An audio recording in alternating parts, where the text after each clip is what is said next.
Hey travelers, Mag and I here on day 299 of our trip around the United States.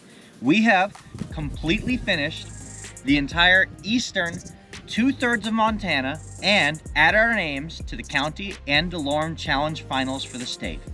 Now all we have to do is complete the western 1/3 of the state, which is almost certainly going to be the toughest part for us.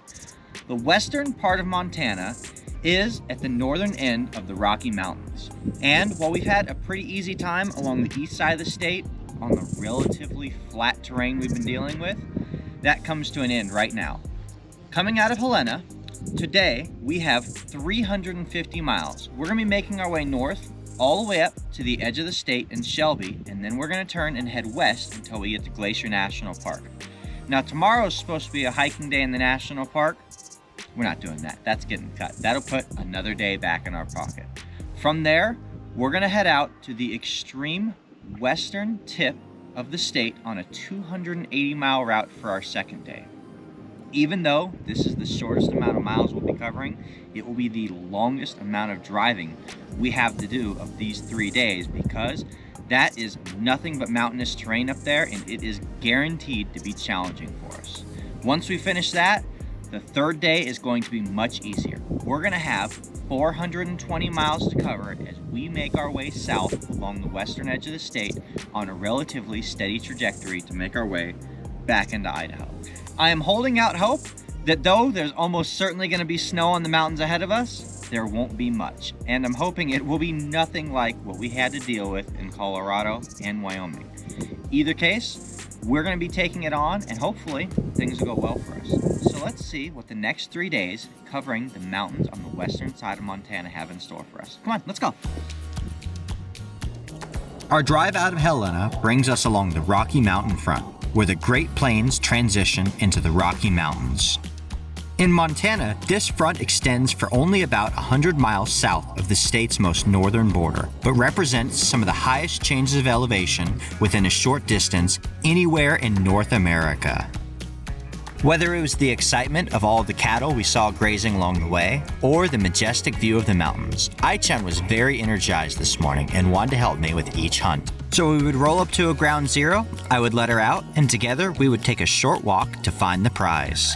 Most of the listings we sought out were park and grab micros, so we wouldn't have to stray too far from the car. But every now and then we saw an opportunity for something a little different. Like this cache, which is quickly approaching its 20th birthday. Eventually, our trail of finds led us to the city of Shotto, the county seat of Teton County with a population of about 1,700 people. The city, like the county, is named for French fur merchant Pierre Shotto Jr. He began his trading career in the early 1800s at the age of 15, cutting a deal with the Osage tribe. In the wake of the War of 1812, Shotto began to pioneer the use of steamboats along the Missouri River. This enabled him to grow his trading operations at a rapid pace, squeezing many of the competitors out of the market. He managed to monopolize the fur trade along the Missouri River until the industry eventually collapsed. Further north, we come into the city of Cutbank, the county seat of Glacier County with a population of about 3,000 people. Located just east of the Cutbank Gorge, this city saw its beginnings in 1891 with the arrival of the Great Northern Railway. Cutbank's claim to fame, proclaimed by a giant penguin welcoming visitors into town, is this is the coldest city in America. And not counting Alaska, that is the cold, hard truth. During the long, cold, dry winters, bitter Arctic air moves south along the eastern side of the American continental divide. That frigid air invades the high elevation of the city, rarely letting the temperature reach above freezing during the winters. The lowest temperature ever recorded here was at negative 47 degrees Fahrenheit in 1936. But once you factor in that wind chill, it can get quite cool here indeed. On the freezing day that inspired the creation of the penguin, the wind chill brought the temperature down to 64 degrees below zero. While exploring the city, we were fortunate enough to come across the Veterans Memorial Park, dedicated on Armed Forces Day, May 17th of 2014. And this city has quite the military history too, with its airport being offered up for government use during World War II.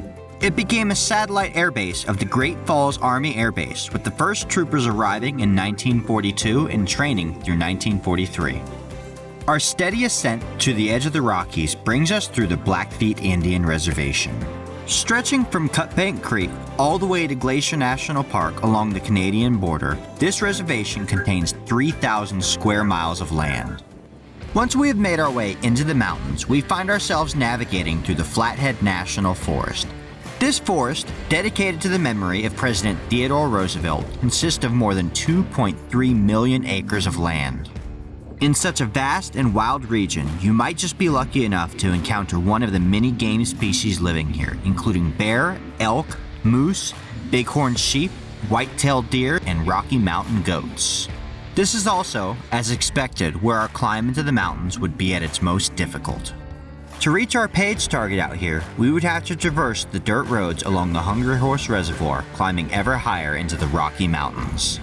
In total, the reservoir stretches on for about 34 miles, covering more than 23,000 acres of land. From any point on this road, you can treat yourself to an amazing view out over the reservoir. This drive turned out to be every bit as much of an adventure as I thought it might be because the snow was far from having melted away just yet. Fortunately, although I didn't see any of them personally, there were clear indications that others had gone up and down these roads ahead of us. That lent us the confidence we needed to bump and jostle our way across the worst of these conditions to get to our destination. After the long journey to make it up this far, Ai-chan and I were both excited to get out for a few minutes and stretch our paws. Now we just need to make the drive back down along the reservoir and we can bring this day to an official close. The next morning, we wake up and hit the road again, this time taking on the Kootenai National Forest. Located in the far northwest corner of the state along the Canadian-US border, we would spend most of our morning navigating our way through the 2.2 million acres of forested land up here. Near the big bend of the Kootenai River, we would stop off at Jennings, which is little more than a map dot now. At its peak, Jennings was the heart and soul of a thriving steamboat business. Boats built and launched from Jennings would make runs up the Kootenai River to Fort Steele, British Columbia, carrying freight and mining ore. In the furthest northwest corner of the state, we come into the city of Libby, the county seat of Lincoln County, with a population of about 2,700 people.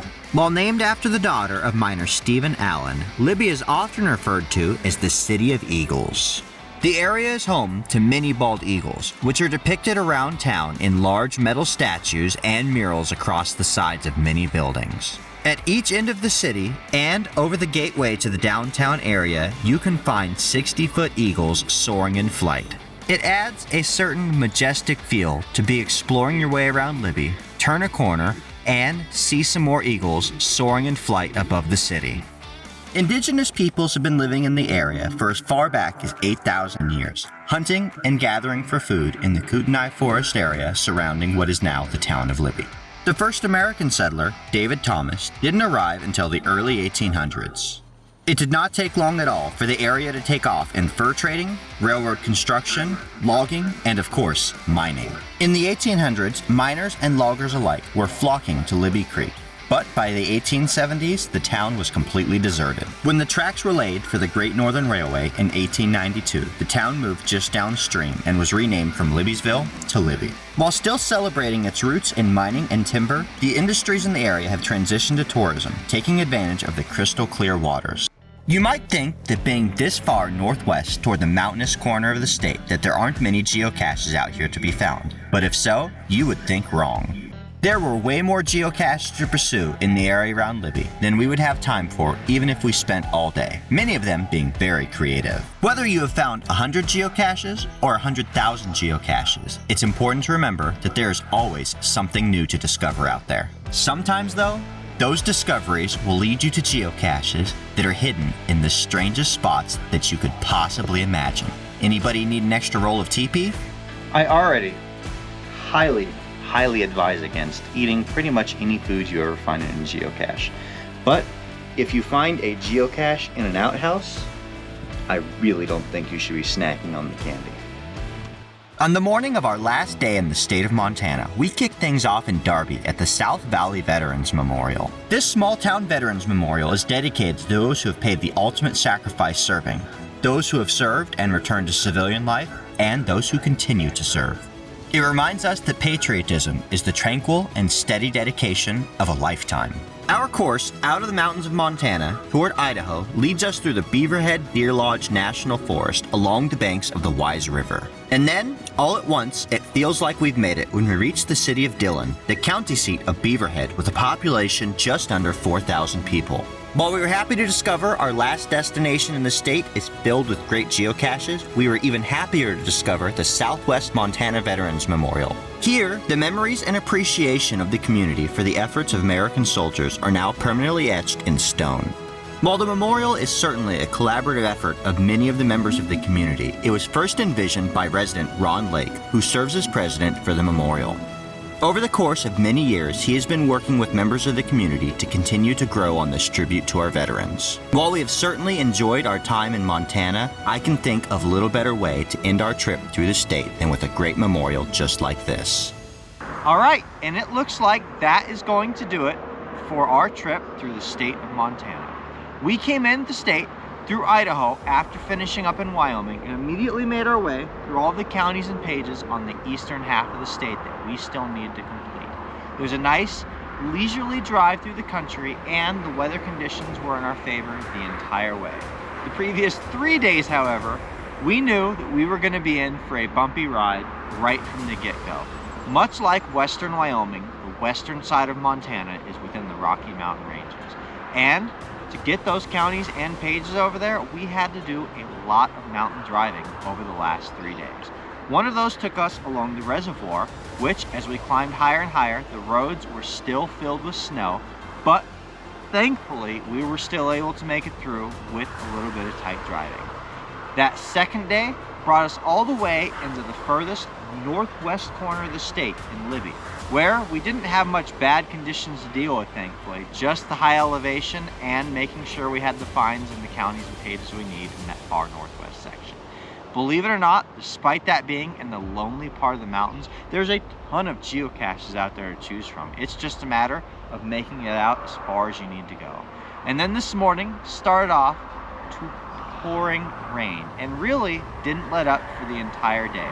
As we climbed higher into the mountains, making our way toward Idaho, the rain only let up because it turned into snow, and somehow, some way, we made it through that mountain drive. Now, once again, I'm really hopeful we're done seeing snow, considering that it's already coming into May now, but who knows? The road still may have some surprises in store for us. Either way, we have completed Montana.